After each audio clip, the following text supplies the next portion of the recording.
What's up, guys? Brother Cam here. I want to talk about an interaction between a CEO and a fan of the Borderlands franchise who discussed the potential launch price of an upcoming game within the series.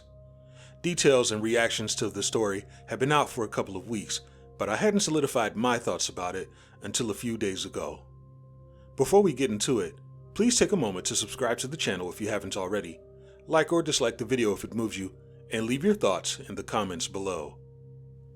Alright, if you haven't heard, there's an industry-wide plan to increase the base cost of video games to $80 as early as June 2025. Understandably, fans have been unreceptive to this news and expressed a desire to avoid such a hike in numerous ways, be it in the comment section of various YouTube videos, by addressing executives on social media, or by retroactively reviewing games on Steam. One example of an exec being addressed on social media is Randy Pitchford, the CEO of Gearbox Studios. Gearbox has made Borderlands for PC and consoles ranging all the way back from the PS3 and Xbox 360 to the current systems we play today. In September 2025, Gearbox and 2K intend to release Borderlands 4 for PC, PlayStation 5, the Xbox Series, and Nintendo's Switch 2. With Nintendo announcing that their games will start at $80 in the States, fans of the Borderlands series have expressed a concern for what they may be asked to pay on other platforms.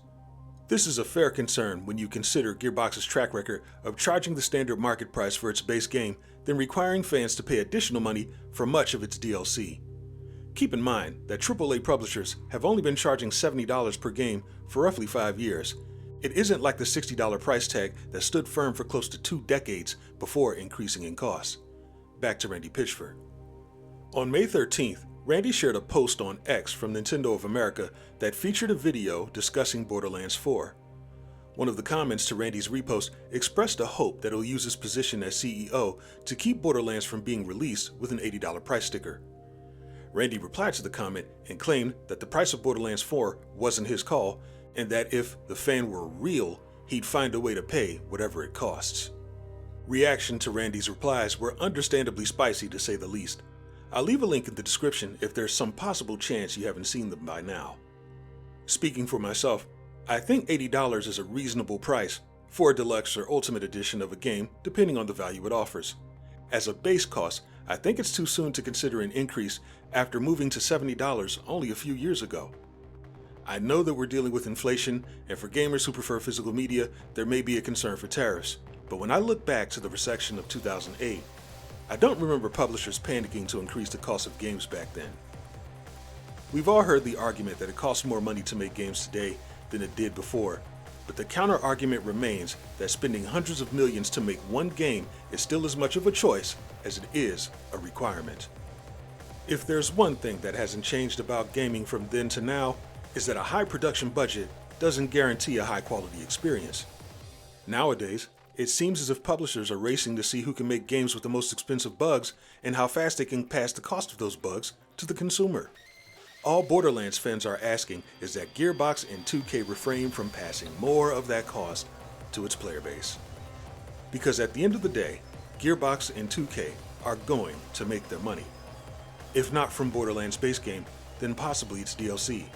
If not through its DLC, then possibly a software bundle, merch, advertising or subscription revenue, licensing deals, possibly selling consumer data. They'll have numerous revenue streams to recoup production costs and make a profit. Gearbox and 2K can make their money without squeezing the last living drop of good faith or goodwill out of its player base. The fans know this. This is why, in response to Randy's comments, players review bombed every Borderlands game available to purchase on Steam. Even Borderlands 2, the most beloved title in the series, wasn't safe from the backlash. As of the recording of this video, Borderlands 2 sits at a staggering 77% negative review rate. Obviously, this score doesn't represent the quality of the game, but it speaks to the sentiment that the fans carry due to the calculated words of Gearbox's CEO. A key thing to remember about fans of Borderlands and numerous other franchises is that, generally, we are fans of a genre more than we are fans of a singular franchise. If we're fans of Borderlands, it's because we're bigger fans of co-op shooting games. The Borderlands series benefits from our love of the co-op shooting genre. If Gearbox never became the company that it is today, we'd still be fans of co-op shooting games. You only hear this real fan shit when some dev or exec thinks that their game is bigger than the genre it exists in.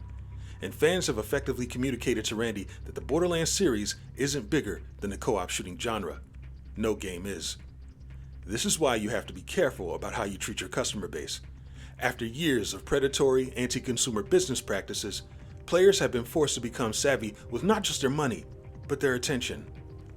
By the looks of Randy's comment, it appears he failed to recognize that real fans of the co-op shooting genre will always have something to hold their attention, whether it be GTA, Helldivers, the Halo series, Red Dead, Left 4 Dead, fucking Saints Row, Payday 2, Deep Rock. I can go on.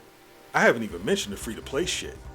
I'm saying all this to say that a lot of people who are fans of the Borderlands series are also fans of something else, and they'll choose that something else if its publisher offers a better deal or a better level of respect.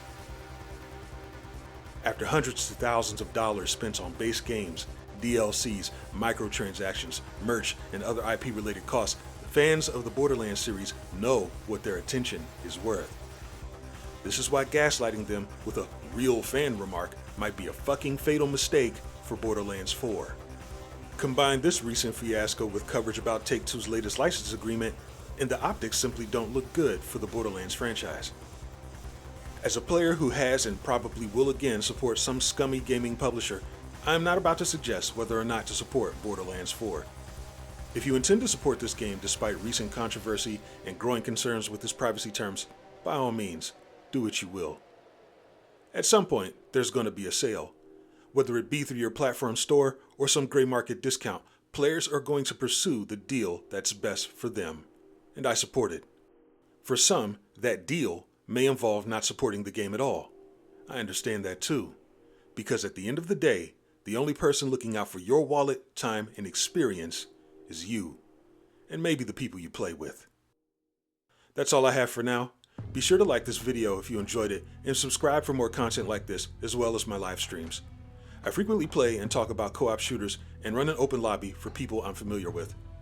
If you want to support my channel, you can make a one-time contribution via Ko-fi or become a monthly supporter and gain access to membership perks. Until next time, I've been Brother Cam. I'll see you in the next one.